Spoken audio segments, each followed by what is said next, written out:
कितने जन्म होते हैं, सबने अपने अपने हिसाब से बताया है कि बहुत सारे जन्म होते हैं। हम अभी इंसान हैं, अभी मरेंगे, उसके बाद कोई दूसरा जन्म हमें मिलेगा। हर एक जना अलग अलग बताता है। जैसे किसी ने बोला कि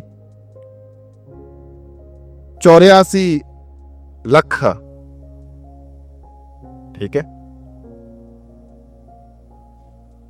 फिर जब उनके साथ सवाल किया गया कि ऐसे कैसे तुम्हें पता चला, बोला इतने तरह तरीके की चीजें हैं, जुड़े हैं, और हमें सब में से गुजर कर, यानी पेड़ पौधा, पक्षी, पत्थर, जानवर, इतने सारे सब मिलाओ ना तो टोटल 84 लाख स्पीशीज बनती है। तो उतने जन्म लेने के बाद हम इंसान का जन्म मिलता है, और इसीलिए हम बहुत ही भाग्यवान हैं, भाग्यशाली हैं। इसीलिए हमें सही तरीके से जीना चाहिए, क्योंकि ये इतना सब होने के बाद हमें इंसान का जन्म मिला है। ये एक झूठ के लोगों का मानना है। फिर दूसरे लोग आके बोलते हैं नहीं नहीं, इनको तो पता ही नहीं है। बोलो, इतने सारे थोड़ी होते हैं, ये इनको गलती हुई है। टोटल 84 है। कितने हैं? जिसमें से 83 यानी 83 वो शारीरिक जन्म है और एक आत्मिक जन्म है। तो हमने बोला ये ऐसे कैसे यार?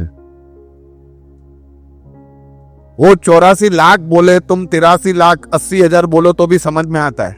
20 हजार का ही फर्क, लाखों का फर्क है दोनों में, ऐसा कैसे?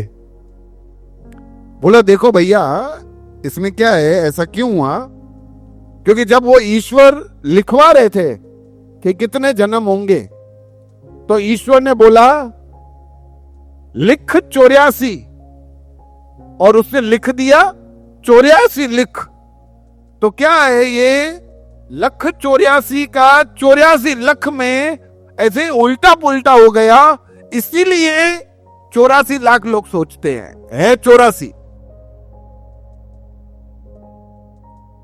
पता नहीं, पहले तो मैं सुना ना, जब पढ़ा सुना भी तो मैं सोच रहा था कि मैं हंसू की रोऊं। पहली बात, ये ईश्वर को लेके आया बीच में, यानी इन्होंने ये बताया कि ईश्वर से भी गलतियां हो सकती है। ईश्वर को भी उसने बोला ये लिख, और तो ईश्वर का जो दूसरा होगा नीचे सेक्रेटरी पीए, उससे भी गलतियां हो गई। अरे यार, ये तो मैंने गलती कर दी प्रभु, अरे गड़बड़। हाँ अच्छा चलो, गलती हो गई तो उसी में सुधार दो ना। नहीं, वो गलती नहीं सुधरेगी। अभी लिख दिया तो लिख दिया, पता नहीं कौन सा किताब है। पहली बात। दूसरा बात, लख 84 एंड 84 लख, तो यानी ऊपर कितना सिंधी में लिख रहे थे कि हिंदी में? उर्दू में तो ऐसा होता नहीं है, इंग्लिश में होता है 84 लाख, लाख 84, दोनों एक ही बात हुई है। अंग्रेजी ले लो, संस्कृत ले लो, दूसरे कोई भाषाएं ले लो, नहीं, सिंधी में लिखा है ऊपर किताब। तो ये लोगों का बत्ती नहीं चमकता, इसीलिए लोग ऐसा सोचते हैं कि हाँ बराबर जो बोले यार, अभी गुरुजन लोग हैं जो बताएंगे वही हम मानेंगे। तो इस तरीके से लोगों ने समझाया है सब।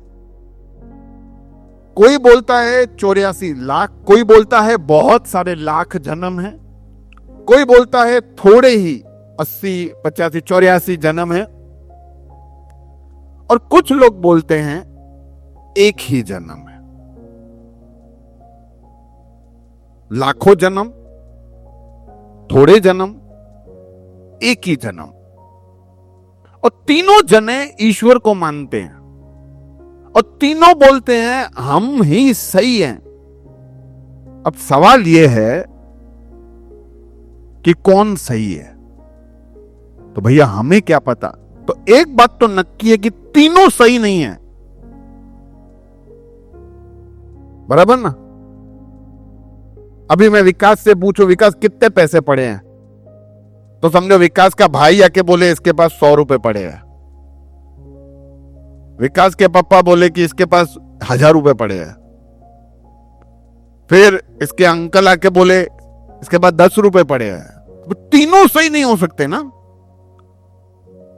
यहां तो 10 होंगे, यहां 100, यहां 1000। तो इसीलिए हमें बहुत ही समझना चाहिए कि एक ही साथ ये तीनों लोग जो कहते हैं कि ये सही है, वो एक साथ सही नहीं हो सकते। बहुत सारे लोग भले ही ये मानते हों कि बहुत सारे जन्म होते हैं, लेकिन क्या है, हम विश्वास कर लेते हैं ऐसे ही, बिना सोचे, बिना समझे, बिना जाने। लेकिन मैंने जब मेरे जिंदगी में एक निर्णय लेने का बात आया तो मैं सुना और बहुत सारा खोजा कि यार, क्योंकि ये मेरी जिंदगी का सवाल है। क्योंकि अगर मैं मानता हूं कि बहुत सारे जन्म हैं तो फिर मैं उस हिसाब से मेरे पास जिंदगी जीऊंगा, ठीक है। अगर मैं मानता हूं कि थोड़े ही जन्म हैं तो फिर मैं उस हिसाब से मेरी जिंदगी जीऊंगा। और अगर मैं जानता हूं कि मेरे पास ये एक ही जिंदगी है तो फिर मैं उस हिसाब से जिंदगी जीऊंगा। बैंक में कितना पैसा पड़ा है उसके हिसाब से हमारी जिंदगी चलती है। बैंक में करोड़ों पड़े हैं तो आपका 10 रुपए का सिक्का गिर गया चलती गाड़ी में तो रुकोगे? नहीं। बैंक में 1000 रुपया पड़ा है और आपका 20 रुपए का नोट गिर गया तो आप रुकोगे? 10 रुपए का नोट, शायद रुक जाओ, शायद ना भी रुको। पर आपके पास थे ही ये, वो 10 का सिक्का ही था जिसको लेके आप यूं संभाल के यूं जा रहे थे और वो गिर गया। मुझे यकीन है आप 4 लोगों को रोका के बोलोगे सिक्का ढूंढो आप, और वो मिल जाएगा तो आनंद मना लोगे। तो क्या हमारी प्रतिक्रिया उस पर बहुत सारा निर्भर करता है। मैं यीशु पे विश्वास करने से पहले बहुत सारा ढूंढा, जाना, समझा, सीखा, तर्क वितर्क किया, लॉजिकल कंक्लूजन पे आया और फिर मैं ये नक्की किया कि इतने सारे जन्म हमारे हो नहीं सकते, हमारा एक ही जन्म है जो मुझे अभी मिला है। और इस बात को स्पष्टता से बाइबल ने प्रूव किया कि यह तय है इंसान के लिए मरना और फिर उसके बाद उसका न्याय।